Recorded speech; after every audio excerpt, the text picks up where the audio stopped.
ಎಲ್ರಿಗೂ ನಮಸ್ಕಾರ.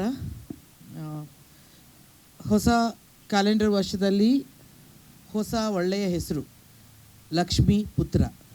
ಅವನಾಗಲೇ ಹೇಳ್ದ ಚಿಕ್ಕಣ್ಣ, ಡೈರೆಕ್ಟ್ರು AP ಅರ್ಜುನ್ ಕೂಡ ಹೇಳಿದರು. ಒಂದು ಅರ್ಥದಲ್ಲಿ ತಾಯಿ ಲಕ್ಷ್ಮಿ ಅವನ ಪುತ್ರ, ಇನ್ನೊಂದು ಅರ್ಥದಲ್ಲಿ ಲಕ್ಷ್ಮೀ ಪುತ್ರ. ಸೊ ಇದು ಆ್ಯಕ್ಚುಲಿ ರಿಯಲ್ ಲಕ್ಷ್ಮೀ ಪುತ್ರ ಆಗೋದು ಈ ಸಿನಿಮಾ ಆದಮೇಲೆ. ಇಲ್ಲಿ ಬಲಗಡೆ ಕೂತಿದ್ದಾರಲ್ಲ AP ಅರ್ಜುನ್ ಮತ್ತು ಶ್ರೀಮತಿ ಅರ್ಜುನ್ ಅವರು ಮತ್ತು ರವಿ ಕಿರಣ್ರವರು, ಇವ್ರುಗಳಾಗೋದು ನಿಜವಾದ ಲಕ್ಷ್ಮೀ ಪುತ್ರರು. ಆದರೂ ನನಗೊಂದು ಹೇಳಿದ್ದಾರೆ, ತುಂಬ ಗೆದ್ದು ತುಂಬ ಚೆನ್ನಾಗದೆ ಚಿಕ್ಕಣ್ಣ. ನಿಂಗೆ ಹೇಳಿದಾರೋ ಇಲ್ಲೋ ಗೊತ್ತಿಲ್ಲ, ನನಗೆ ಮಾತ್ರ ಹೇಳಿದ್ದಾರೆ ಶೇರ್ ಮಾಡ್ತೀವಿ ಲಾಭದಲ್ಲಿ ಅಂತ. ಬರ್ಸ್ಕೋಬೇಕಾ? ಕರೆಕ್ಟ್, ಮಾತಲ್ಲಿ ನಂಬೇಡಿ, ಬರ್ಸ್ಕೊಳ್ಳಿ ಅಂತೀಯನ್ನೇ ಬುದ್ಧಿಮತ್ತು. ನನಗೆ ತುಂಬ ದಿನದ ಮೇಲೆ ಒಂದು ಒಳ್ಳೆಯ ಕಥೆಯನ್ನು ಕೇಳಿದೆ, ಒಂದು ಒಳ್ಳೆಯ ಸ್ಕ್ರಿಪ್ಟ್ ಕೇಳಿದೆ. ಸ್ಕ್ರೀನ್ ಪ್ಲೇ ಅದ್ಭುತವಾಗಿ ಮಾಡಿದ್ದಾನೆ ಅರ್ಜುನ್.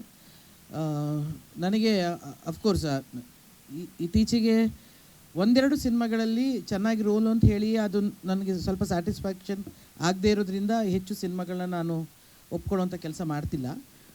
ಅದಕ್ಕೆ ಅರ್ಜುನ್ ಕೇಳಿದಾಗ ಸ್ವಲ್ಪ ದಿನ ಅದು ಅಂದರೆ ನಾನು ಮಾಡೋದಿಲ್ಲ ಅಂತೆಲ್ಲ ಹೇಳಿದೆ. ಇಲ್ಲ ನೀವು ಕತೆ ಕೇಳಿ ಅಂತ.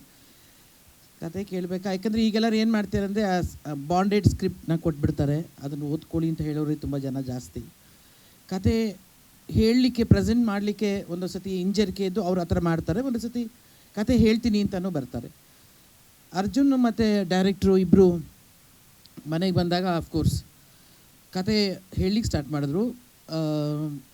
ಧರ್ಮ ಹೇಳಿದಾಗೆ ಮತ್ತು ಕುರಿ ಹೇಳಿದಾಗೆ ಒಂಥರ ಟೋಟಲಿ ಕಾಮಿಡಿಯಲ್ಲಿ ಕಥೆಯನ್ನು ಹೇಳ್ತಾ ಅದು ಹೇಗಾಗುತ್ತೆ ಅಂತಂದರೆ ಪಿಕ್ಚರ್ ಮುಗಿಯೋಷ್ಟರಲ್ಲಿ ಇಮಿಡಿಯೇಟಾಗಿ ಎಲ್ಲರೂ ಫೋನ್ ಆನ್ ಮಾಡಿಕೊಂಡು ಅವ್ರ ತಾಯಿಗೆ ಫೋನ್ ಮಾಡ್ತಾರೆ.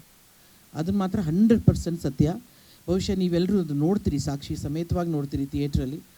ಎಷ್ಟು ಚೆನ್ನಾಗಿ ಪ್ರೆಸೆಂಟ್ ಮಾಡಿದ್ದಾನೆ ಅಂತಂದರೆ, ಚಿಕ್ಕಣ್ಣನ ರೋಲ್ ಬಹುಶಃ ಚಿಕ್ಕಣ್ಣನ ಬಿಟ್ಟರೆ ಇನ್ಯಾರೂ ಸೂಟ್ ಆಗೋದೇ ಇಲ್ವೇನೋ. ಕತೆ ಹೇಳ್ತಾ ಇರ್ಬೇಕಾದ್ರೆ ನನಗೇನು ಫಸ್ಟು ಚಿಕ್ಕಣ್ಣ ಅಂತ ಹೇಳಿರಲಿಲ್ಲ. ಚಿಕ್ಕಣ್ಣ ಅದಕ್ಕೆ ಮುಂಚೆ ನಂಗೆ ಫೋನ್ ಮಾಡಿ ಹೇಳಿದ್ದ, ಬಟ್ ನಾನು ಇದೇ ಕಥೆಯಿಂದ ನನಗೆ ಗೊತ್ತಿರಲಿಲ್ಲ.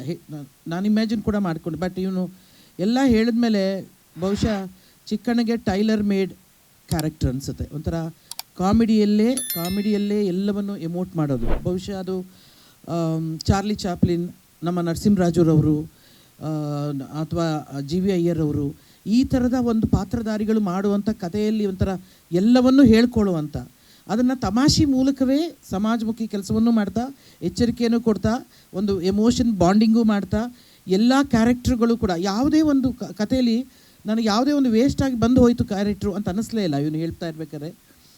ನನಗೆ ತುಂಬ ಖುಷಿ ಅನ್ನಿಸ್ತು ಆ ಕತೆ ಕೇಳಿ. ನಾನು ಅದೇ ಅಂದೆ, ನಾನು ಯೂಶಲಿ ಅಳಬಾರ್ದು ಅಂದ್ಕೊಳ್ತೀನಿ, ಯಾಕಂದರೆ ನಾನು ಹತ್ರ ಒಂಥರ ಎಲ್ಲರೂ ನೀನು ಅಳಬೇಡ ಅಂತಾರೆ. ಅದಕ್ಕೋಸ್ಕರ ಅಳಬಾರ್ದು ಅಂದರೆ ನಾನು ತಡ್ಕೊಳ್ಳೋಕ್ಕೆ ಆಗಲಿಲ್ಲ. ಲಾಸ್ಟ್ 20 minutes ಅಫ್ಕೋರ್ಸ್ ಒಳ್ಳೊಳ್ಳೆ ಲೊಕೇಶನನ್ನು ಆರಿಸಿದ್ದಾನೆ. ಅದರಲ್ಲೂ ವಾರಣಾಸಿ, ಇಡೀ ಕ್ಲೈಮ್ಯಾಕ್ಸ್ ಆಗೋದು ವಾರಣಾಸಿ. ಇದರಲ್ಲಿ ಎಲ್ಲರ ಮನುಷ್ಯನ ಜೀವನದಲ್ಲಿ ಕ್ಲೈಮ್ಯಾಕ್ಸ್ ಆಗೋದು ವಾರಣಾಸಿಲಿ, ಕಾಶಿಲಿ. ಅದೊಂಥರ ಹೇಗಿದೆ ಅಂತಂದರೆ ಆ ಕತೆಗೂ ವಾರಣಾಸಿಗೂ ಮತ್ತು ಆ ಎಂಡಿಂಗ್ ಅನ್ನೋದು ತುಂಬ ಕೂಡಿ ಬಂದಿದೆ. ಅದು ಅದರಲ್ಲಿ ಡೈರೆಕ್ಟರು ಆಫ್ಕೋರ್ಸ್ ಅವರೇನು ಕತೆ ಮಾಡಿದರು ಅದೆಲ್ಲ ಈಗ ಕೇಳಿದೆ ನಾನು.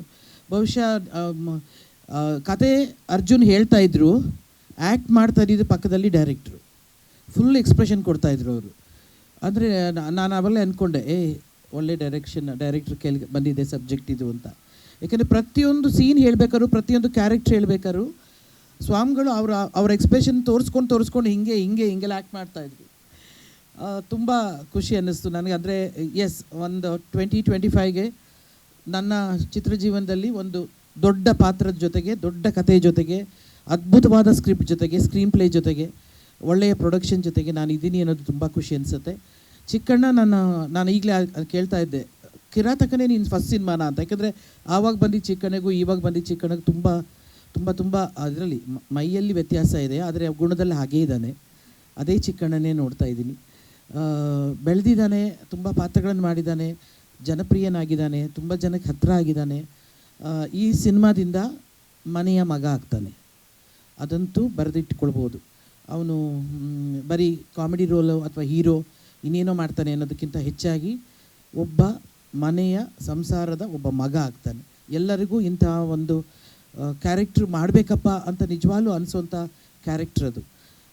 ಕುರಿ ಬಗ್ಗೆ ಹೇಳಬೇಕೇ ಆಗಿಲ್ಲ. ಅವನು ಏನು ಪಾತ್ರ ಕೊಟ್ಟರು, ಏನು ಕೊಡದೇ ಇದ್ದರೂ ಸ್ಕ್ರೀನಲ್ಲಿ ಅವನ ಪ್ರೆಸೆನ್ಸ್ನ ಅವ್ನು ಮಾಡಿಕೊಂಡೇ ಹೋಗ್ತಾನೆ. ಅಲ್ಲ, ನೀನು ದುಡ್ಡು ಕೊಟ್ಟರೆ ಅಲ್ಲಲ್ಲ, ಏನು ಪಾತ್ರ ಕೊಡದೆ ಅಂದರೆ ಪಾತ್ರದಲ್ಲಿ ಅಲ್ಲ ಕಂದ ಇವ್ ನೋಡು, ಕೊಡದೇ ಇದ್ರು ಅಂದರೆ ಪಾತ್ರ ಹೊಗಳ್ತಾ ಇದ್ದೀನಿ.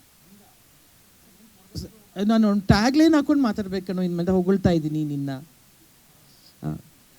ಧರ್ಮ, ತುಂಬ ಥ್ಯಾಂಕ್ಸ್. ನನ್ನ ಜೊತೆ ಆ್ಯಕ್ಟ್ ಮಾಡೋಕ್ಕೆ ಭಾಳ ಚೆಂದ ಒಳ್ಳೆ ಮಾತುಗಳನ್ನ ಹೇಳಿದೆ. ತುಂಬ ತುಂಬ ಥ್ಯಾಂಕ್ಸ್. ನನಗೂ ಕೂಡ ನಿಮ್ಗೆಲ್ಲರ ಜೊತೆ ಆ್ಯಕ್ಟ್ ಮಾಡೋದು ನಮಗೂ ಚಾಲೆಂಜಿಂಗೆ. ಸಾಮಾನ್ಯದವರಲ್ಲ ನೀವೆಲ್ಲ, ಆದ್ದರಿಂದ ನಾನು ಸ್ವಲ್ಪ ಹುಷಾರಾಗೆ ಆ್ಯಕ್ಟ್ ಮಾಡಬೇಕು. ಆ್ಯಂಡ್ ಮತ್ತೊಮ್ಮೆ ಶ್ರೀಮತಿ ಅರ್ಜುನ್, ಅನ್ನಪೂರ್ಣ ಅರ್ಜುನ್ ರವರಿಗೆ ಮತ್ತು ರವಿಕಿರಣ್ ಮತ್ತು ನಮ್ಮ AP ಅರ್ಜುನ್ ಆಗಲೇ ಹೇಳಿದಾಗೆ ಶೇರನ್ನು ಖಂಡಿತ ಕೊಟ್ಟಾಗ ನಾನು ನಿಮಗೆಲ್ಲರಿಗೂ ಶೇರ್ ಮಾಡ್ತೀನಿ ಅಂತ ಹೇಳಿ, ಲಕ್ಷ್ಮೀಪುತ್ರ ಒಳ್ಳೆಯದಾಗಲಿ, ಒಳ್ಳೆ ಯಶಸ್ಸಾಗಲಿ. ಇವತ್ತು ಒಳ್ಳೆ ಗಳಿಗೆಯಲ್ಲಿ ಪ್ರಾರಂಭ ಮಾಡಿದ್ದಾರೆ. ಇದು ದೊಡ್ಡ ಯಶಸ್ಸಾಗಲಿ. 2020-25 ಮೊಟ್ಟ ಮೊದಲ ಸೂಪರ್ ಹಿಟ್ ಸಿನಿಮಾ ಆಗಲಿ ಇದು ಅಂತ ನಾನು ಆಚರಿಸ್ಕೊಳ್ತೀನಿ. ತುಂಬ ಅನೇಕ ಕನ್ನಡ ಚಿತ್ರಗಳು ಬರ್ತಿದೆ. ಎಲ್ಲ ಚಿತ್ರಗಳು ಯಶಸ್ವಿ ಜೊತೆಗೆ ನಮ್ಮ ಚಿತ್ರ ಕೂಡ ಯಶಸ್ವಿ ಸಾಲಿನಲ್ಲಿ ಸಾಗಲಿ ಅಂತೇಳಿ ನಾನು ಕೇಳ್ಕೊಳ್ತೀನಿ. ನಮಸ್ಕಾರ.